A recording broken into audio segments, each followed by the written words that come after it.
We're going to look at how to use a text clock in repeat signage. So if we go to the menu and we click on Insert and then Insert Clock Text Based, what that does is it automatically adds the date and the time to the screen. So I can move this around or resize this, and I can change its properties by double clicking on it. And you see we've got various things in the drop down list. So if I just wanted the time with AM or PM displayed, I can click on that option, and if I just OK that, you'll see what happens.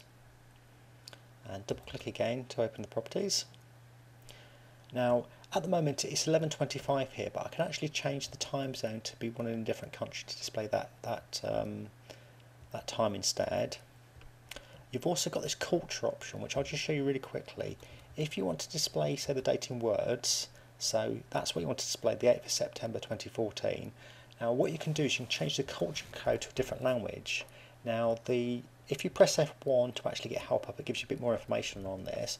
But if I change that from EN, which is English, to S for España, for Spain, and change that last bit to S, what that's doing is using the culture code for Spain, and then it's putting the September in Spanish instead.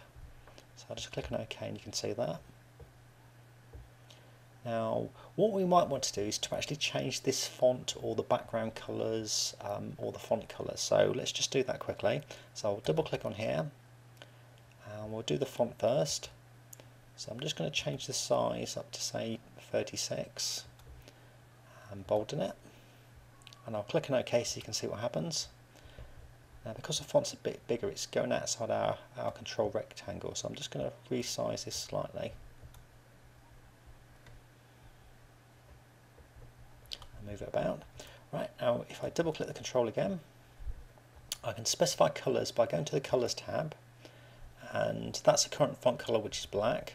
So I want to choose, and I'm just going to choose, say, an orange colour. You can specify gradient colours if you want. So if you just change this drop down box, it allows you to specify two colours, say orange and white, and then give you a gradient between the two. I'll tell you what, we'll look at that, so that's okay. So that's my preview. And also specify background colours, or I could specify a background image instead. I'm just going to change the background colour. We're going to choose again. Let's go for that green. Okay, okay. So there's my preview.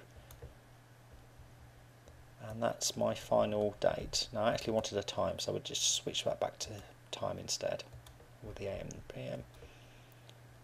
And there we go. So that's just a really quick overview of how to use text clocks in repeat signage.